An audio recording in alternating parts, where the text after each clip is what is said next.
Chers fouinards, chères fouinardes, chers auditeurs et auditrices, vous l'attendiez, c'est le retour de la Baba Yaga qui fait ses premiers pas dans le monde fascinant du théâtre et des acteurs. Et après des déconvenues avec un prof qui n'allait pas du tout, notre Baba Yaga préférée a donc choisi d'attaquer le théâtre par la face nord, en se présentant, rappelez-vous, à une audition pour les femmes savantes de Molière. Et surprise, malgré une belle gamelle à l'audition, elle a obtenu le rôle comique de Trissotin, le pédant de la pièce. Et alors là, vous vous demandez comment est-ce qu'elle a fait pour obtenir le rôle sans même apprendre le texte à l'audition. Alors j'ai posé directement la question au metteur en scène de la pièce qui était dans le jury.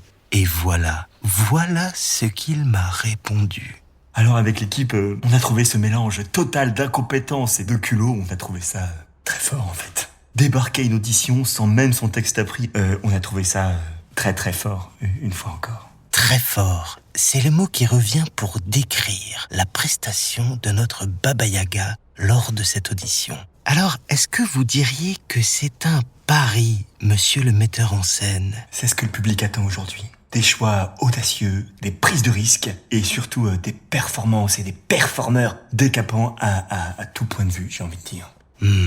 Passionnant. Dernière question avant de vous laisser travailler. Le matou et la Baba Yaga dans la même équipe, n'est-ce pas un peu dangereux ? Oui, enfin, c'est-à-dire Non, que... mais je veux dire que, au vu de leur background, c'est la recette aux orages. Alors, sur ce point, je pense... En fait, pardonnez-moi, mais c'est vrai que le sujet est quand même très tendu de ce côté. Donc, vous avez intérêt à avoir un sacré service d'ordre ou bien une solution miracle. Écoutez, nous allons faire appel au professionnalisme de chacun. Bon, eh bien, maintenant, place à l'épisode. On retrouve Baba Yaga qui est en route pour le travail et qui est sans le matou. Baba Yaga, où est le matou ? Ah bon sang, tu vois que je suis occupé là ou quoi ? Oh pardon, je ne savais pas. Non mais j'essaye de faire la technique du matou là, d'apprendre son texte en marchant, parce que là, c'est les premières répétitions et bon, je suis pas en avance, mais je suis pas complètement à l'heure non plus. Le rendez-vous est à 9h au théâtre. Il est 9h05. Hein ? Ah, bon alors je suis en retard. Voilà, c'est là, c'est l'entrée du théâtre. Oh non, c'est fermé. Ah non, c'est la mauvaise porte. Là. Y a quelqu'un ? Ah, Baba Yaga, c'est bien, le rendez-vous est à 9h30, il est 9h10. J'aime les gens qui arrivent en avance. Ouais, c'est ça. Moi, j'aime bien être en avance. Alors, je suppose que tu es venu pour sentir un peu l'ambiance du théâtre. C'est ça, hein, pour t'imprégner des lieux. Oh non, je sais, c'est pour préparer ton rôle. Ah, j'adore. Ouais, tout ça en même temps. Ou alors c'est pour t'échauffer avant de te lancer dans la journée de travail.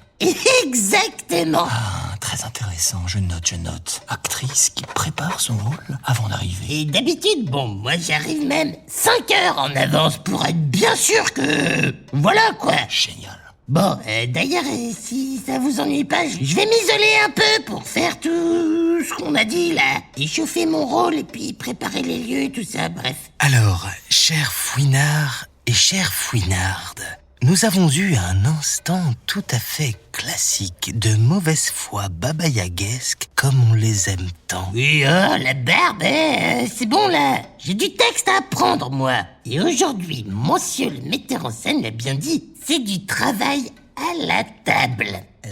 Alors c'est marrant parce que au début, moi je pensais qu'on allait devoir manger des trucs, mais assez vite j'ai compris que c'était pas trop ça le topo. Enfin bref, tant mieux en fait, parce que j'ai voulu faire un gâteau hier soir, mais il a complètement cramé. Bon, je l'ai quand même pris dans mon sac, mais il fait un peu la tronche quoi. Mais en fait, c'est parce que j'essayais d'apprendre mon texte pendant qu'il cuisait. Résultat, le gâteau est cramé, puis je connais pas mon texte. Alors, si je puis me permettre, Baba Yaga, le travail à la table, il me semble que justement, ce n'est pas la Bon, peine attends, de- chut, tais-toi. Il y a tout le monde qui arrive, là. Ils vont me trouver bizarre dès le premier jour s'ils me voient parloter toute seule dans mon coin. Déjà que le matou a sans doute fait un portrait de moi, pas super flatteur, si tu vois ce que je veux dire. Hey, salut les copains. Oh, 9h25. Vous arrivez seulement maintenant, vous? Monsieur le metteur en scène. Bon, je voudrais pas cafeter, je suis pas comme ça. Mais bon, moi je suis arrivé en avance, quoi. Enfin, tout ça pour dire que c'était possible de le faire pour ceux qui voulaient, quoi. N'importe quoi, le matou. Tais-toi. Bon, bref, on peut s'y mettre, là. Oui, d'accord. Alors, lui, il commence déjà, là, à vouloir traîner de la pâte et lambiner. Ah non, mais c'est pas possible. Monsieur le metteur, le matou, il fait rien que de dire qu'il voudrait d'abord prendre un petit café. Alors que moi, et puis tous les autres, hein, je crois, hein, je sais pas pour vous, mais moi, en tout cas, c'est ça.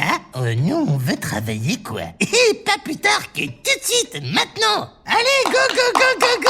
Ne t'inquiète pas, Baba Yaga. Je prévois toujours une petite demi-heure le matin pour qu'on puisse commencer à se parler, à faire connaissance, à former l'esprit d'équipe. Ah, bon. Et regarde, il y a du café et des petites douceurs sur la table. Mais quoi? Où ça? C'est où les douceurs? Je me permets d'intervenir, les fouinards, mais je trouve ça, comment dire, très malin de la part de notre ami de mettre ce petit temps en place. Parce que c'est vrai que ce n'est pas un travail comme les autres, le théâtre. Et quand on est sur scène avec quelqu'un, on a besoin de savoir bien rigoler avec lui. Tu veux pas arrêter de jeter, là? Ça m'empêche de manger mes croissants, moi. Chut. C'est bon, hein? Ah, pardon. En revanche, Baba Yaga, je crois qu'il n'y avait pas plus d'un croissant par personne. Et là, d'après mon décompte, tu en as déjà mangé 3 ? Hein? Ah, de quoi? T'es sûr de toi? Zut, attends, je sais. Je sors mon gâteau. Il est un peu cramé, mais je vais gratter. Le matou, viens m'aider à gratouiller. Il est où, le matou, là? Ah, c'est pas possible, il est en train de papoter avec les autres acteurs de l'équipe. Non mais, oh, le matou! Tu commences pas à barber tout le monde avec tes histoires barbantes, là? La barbe! Les copains, si jamais il vous enquiquine tout ça, là, vous hésitez pas à lui rabattre le caca, hein? Pas du tout, au contraire. Il nous racontait des histoires pas possibles sur vos aventures. Ah non, franchement, quand tu t'es retrouvé dans le tonneau du bateau de pirate avec Long John qui se révélait comme être le grand méchant, franchement, c'était incroyable. Ouais, bon, ça va, cette histoire, on l'a un peu trop entendue à mon goût. Mais, attendez, est-ce que vous connaissez celle du matou qui a essayé de réparer la plomberie? Vous la connaissez ou pas? Non, il nous a pas raconté ça, mais juste le matou avait pas fini l'histoire, donc nous on aimerait bien l'entendre si ça. Ah bah alors en fait, non mais en fait c'est parce qu'il a essayé de réparer le tuyau avec une clé de 9, alors qu'en fait il fallait une clé de 8 et ça fait une fuite mais partout. Et puis moi je lui ai fait, le matou, t'es non seulement pas doué pour les chiffres, mais t'es pas non plus doué pour les clés. Ah non, en fait,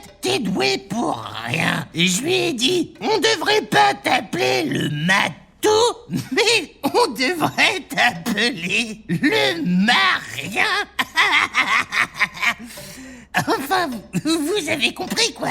Parce que matou, comme tout, comme toutou, quoi, et rien, comme rien, quoi, qui est en fait l'inverse de tout. Ouais, bon, mais après, c'est visuel comme gag, fallait le voir. Avec le tuyau, là, vous auriez été pété de rire. J'en suis sûr. Alors, Baba Yaga, j'interviens discrètement pour, clarifier un peu la situation. Je pense qu'ils n'ont pas trouvé ça drôle. Et c'est vrai, il faut reconnaître que Matou Marien, ce n'était pas votre meilleure blague, si je puis me permettre. Elle est même d'assez mauvais goût. Oui, bon, ben attends, ça m'est venu sur le moment. J'étais embarrassé par l'anecdote du matou. J'ai voulu lui rendre l'appareil, mais voilà, j'ai fait n'importe quoi. Et je suis encore plus embarrassé, là. Mais enfin, Baba Yaga, qu'est-ce qui t'a pris? C'est bon, merci. Pourtant, tu es la reine de la blague. Oui, non mais d'accord, c'est bon. Il faut que je t'avoue un truc, mon Dédé. C'est ton nom, on est d'accord, tu m'avais dit Dédé la dernière fois. André, mais va pour Dédé, c'est très bien. Bon, il faut que je t'avoue un truc, puis Fouinard aussi, il faut que je vous dise... en fait, j'ai un petit problème de... D'accord. Ok.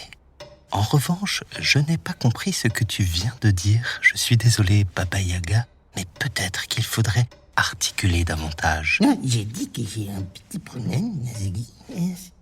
Toujours pas, Baba Yaga. Attends, je vais tendre mon oreille pour mieux t'entendre. Un petit problème de timidité, là. Ah, de timidité. C'est ça que tu veux dire, Baba Yaga. Tu es timide. Non mais chut, c'est bon là.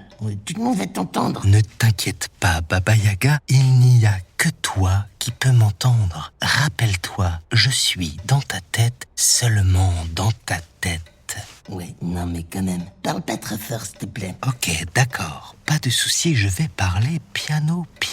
Donc, je disais, c'est véritablement un scoop. Mes chers fouinards, une véritable révélation. La Baba Yaga nous révèle son grand secret, son talon d'Achille, la timidité. Chut. Mais alors, c'est pour le moins étonnant, Baba Yaga. Le monde vous connaît comme la tonitruante sorcière, l'impressionnante conteuse qui ne s'en laisse pas compter, et vous seriez en réalité d'une grande timidité.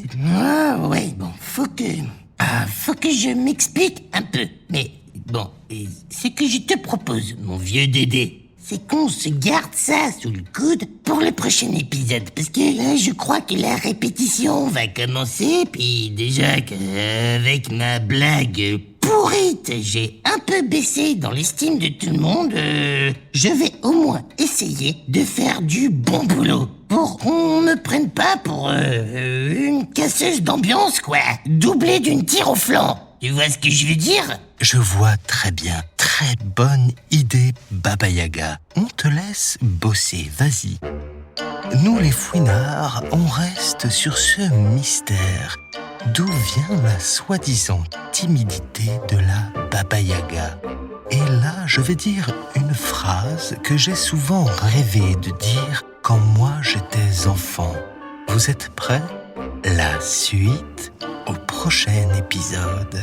La suite au prochain épisode. Ah non, il n'y a pas à dire, ça claque. Qui a mangé tous les croissants? Et c'est quoi cette brique de charbon là dans un plat à gâteau? Ça c'est au matou. C'est le matou qui a ramené ça. C'est immonde le matou. Allez, au boulot. Tant pis pour les croissants. Nous ce qu'on veut c'est bosser.